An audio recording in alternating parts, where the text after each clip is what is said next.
ده لو طلع بره اقسم بالله انا هجيب موديل السنه. ده لو طلع بره في بطولات اي دوله اوروبيه او اي دوله عربيه ونزل ايفنتات ما حدش هيكسب، هيتكرم وهيتقدر وهياخد فلوس وهياخد شهره. بيعمل حاجه مفيش حد في العالم بيعملها، في العالم مش مصر. ما هو يا هانر على فكره انا كسرت رقم العالميه، رقم جينيس اللي عمله جورج هود. الفيديو ده عندي جاب 20 كيلو في 85 دقيقه.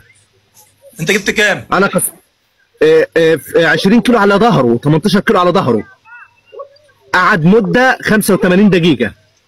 85؟ انت جبت كام دلوقتي؟ لا ده مش ديه، بال 20 كيلو الفيديو عندي جايب 3 مليون 600. تمام؟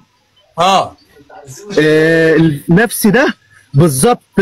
رحت انا جايب 90 دقيقه بال 20 كيلو، يعني زدت 2 كيلو وزدت 5 دقائق، كسرت رقم العالمي. جدعان ال 550 في اللايف يعملوا فولو، كله يعمل له فولو، كله يخش يتابعه وكله يشير له الفيديو بتاعه. وانا النهارده بالليل هنزل له فيديو عندي لازم ان شاء الله. فعلى فكره اللي مش مصدق الفيديو ده انا فتحته بس مباشر، كان 7000 شخص قاعدين بيشاهدوا البث ده بفضل الله، وكسرت الرقم ده ما شاء الله تبارك الله.